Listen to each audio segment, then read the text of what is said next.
The Nintendo Switch is a console of new frontiers. With the exception of ports or remakes, the vast majority of first-party Nintendo Switch titles push the envelope of the tried-and-true formulas of their respective series. Games like The Legend of Zelda Breath of the Wild break Zelda conventions, creating an open-world experience unlike any other. Pokemon Sword and Shield introduce wild areas that allow players free roaming. Fire Emblem Three Houses cracks open the series' limited class system, exponentially increasing the game's replayability through customization and player choice. Animal Crossing New Horizons similarly expands the Animal Crossing franchise. I believe it stands to reason that, when it releases, Pikmin 4 will do the same thing for the Pikmin series. But what would that look like? And what exactly is this trend across all of these games? Well, my name is Vantage Emblem, and today we'll be talking about just that. There are two pillars that seem to be constantly developed upon in new first-party Nintendo releases. I'm going to call these two pillars breadth and player choice. Let's define these. Breadth represents expansiveness and overhauled exploration. You can see this at its most obvious in Breath of the Wild, where formulaic Zelda worlds were broken open and made completely free to explore. Or in Super Mario Odyssey, in which players were given the freedom to pursue whatever moons they wanted at any time in any sequence. These systems create an environment that reward players for looking for things that are hidden or challenging, an environment that both feeds and thrives on exploration. Meanwhile, player choice is more straightforward. Let's define it as the simple act of allowing a player to change or personalize their experience in accordance to their playstyle. Animal Crossing New Horizons obviously comes to mind for player choice. There is a myriad of different ways to shape and texture your island, and, as a first time in the series, you can change almost anything about the outside world of your town. Another example, Fire Emblem Three Houses, gives the player control of units who are blank slates that can be trained in all sorts of unique ways, and this contrasts with older entries of the series where units had defined classes and skill sets. The player is free to choose however they want their units to progress.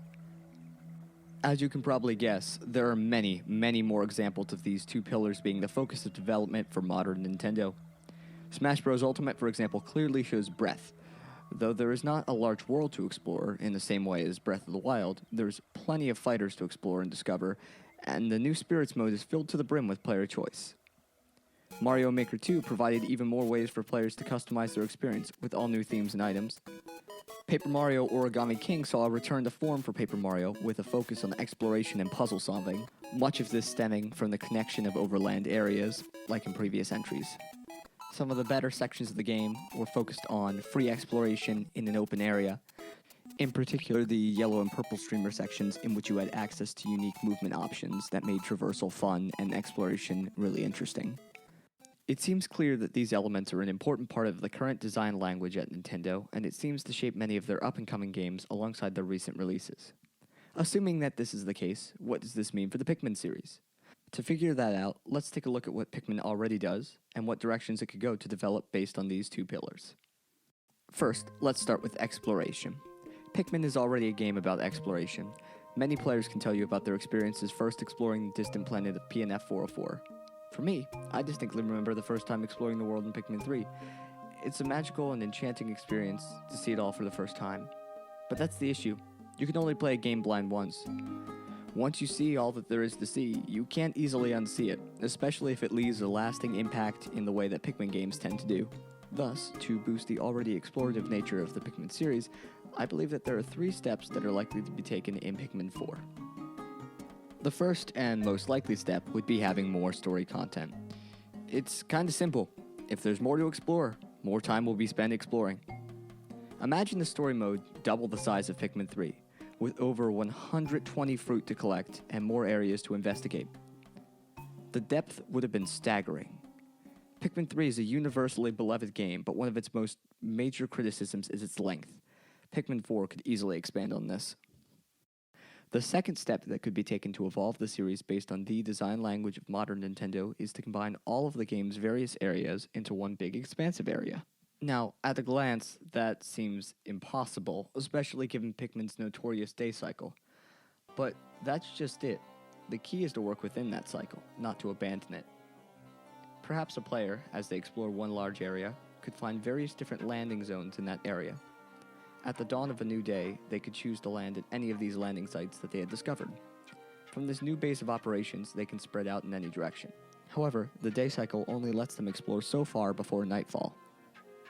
Once several landing areas have been unlocked, a player will have to choose the landing area that best suits the task that they plan to complete that day.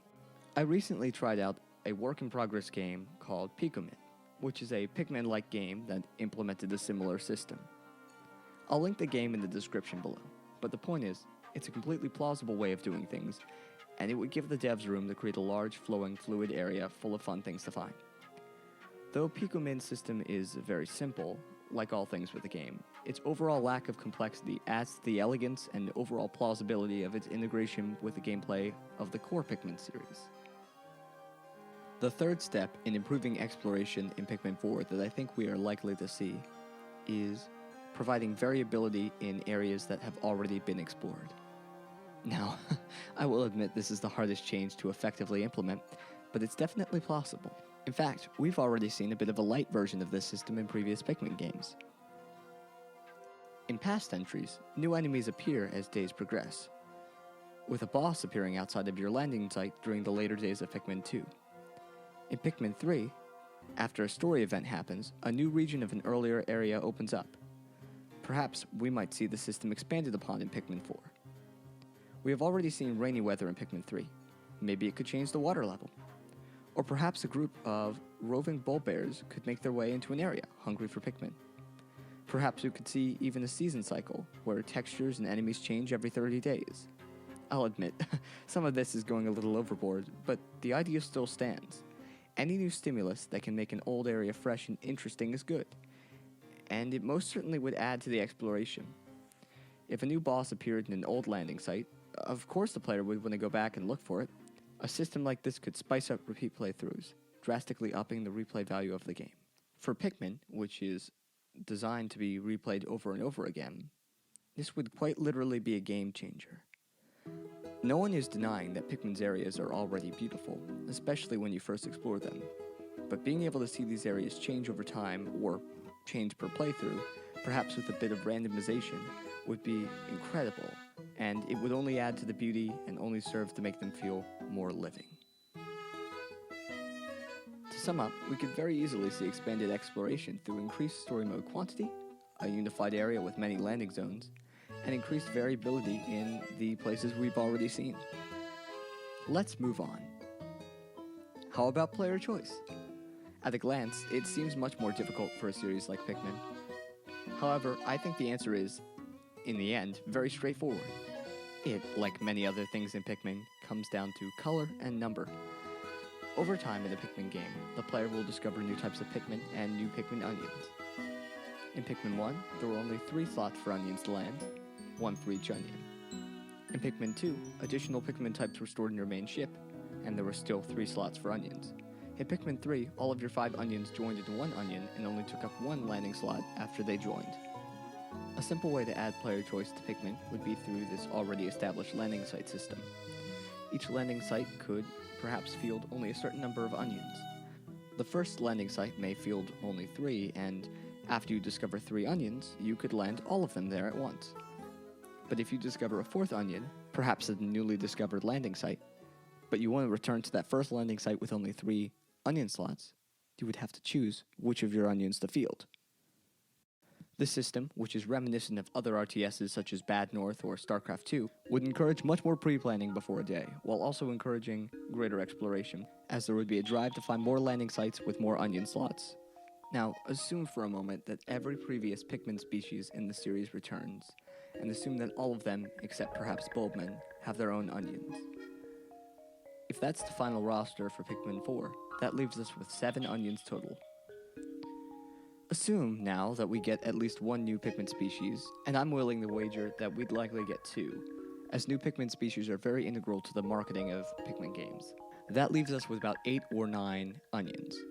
If we assume each landing area allows us to land, say, somewhere between 2 to 5 onions, that means we would have to seriously consider what Pikmin types we pick for a given day. If we had to customize our onion loadouts to a given area, it would dramatically affect our strategy. And if we tie this into a season or a weather system, like mentioned before, as different areas change, you might want to use different onions for different hazards that may occur. For example, an area that was previously hot and sunny may now be cold and wintry. With winter comes ice, and with ice comes crystals that rock Pikmin can break. Perhaps when these crystals melt, they turn into a stream of water, but only blue and winged Pikmin can pass them now. Knowing these hazards exist would morph your Pikmin selection to the environment as is. But Vantage Emblem, I can hear you asking, that's more about player adaptation than player choice. And adapting to the environment doesn't give players choice at all if they're just reacting to things. And while I do understand this argument, at the system's core, it's still up to the player to decide their playstyle. Purple Pikmin in previous games have been incredibly good at combat to a degree in which they can be considered quite broken. However, if they take up an onion slot, and we are assuming purple and white Pikmin have onions, as implied in Hey Pikmin, it might be impractical to field them, especially if you can't feed their kills to other Pikmin types that aren't with you. A player will have to find a balance between the different hazards of an area and with the utility of each Pikmin, alongside their specific fighting styles. If a player wants to go faster, they may have to forego stronger Pikmin types in combat for better utility. If a player prefers the impact combat of rock Pikmin, perhaps they take them instead of a different Pikmin for general combat. It's really up to player preference. While there are ways to add more player choice to Pikmin outside of Pikmin types, such as allowing players to create a customizable caption, or a customizable ship, or some sort of other home base, I don't think it would radically improve the gameplay. In fact, character customization may hurt the series, especially if it takes away from the uniqueness of the characters. Pikmin is a series that is very, very charming in its writing, and one thing that's important is to not let new elements break previous elements. The changes I've suggested fit with the core concepts of Pikmin, and I think that's why I like them so much. Pikmin can improve, but at its heart, you want it to still be Pikmin. But, at the end of the day, there's only so much speculation we can do. My biggest two hopes overall for Pikmin 4 is that it A, exists, and B, is good, but other than that, we can merely dream of what the game will be like, given how little information we have. However, given the design strategy of current-day Nintendo, I'd say these ideas, to me, aren't too far-fetched. But what do you think? Do you think that Pikmin 4 will follow these modern Nintendo trends and evolve the series? Do you think it will be just more of the same? Or do you think it'll be a far cry from the originals we know and love? Please, let's continue this discussion in the comments below. As for this video, I'm going to wrap up now. It's been fun, and it's good talking to you guys. I'm very excited to see what you think of this, considering it's somewhat of a shot-in-the-dark theory about a game we know next to nothing about. Still, we can always theorycraft and speculate, I guess. Anyway, I'll stop rambling and end things here. Thank you for watching, and this is Vantage Emblem signing off. Take care, and have a good day.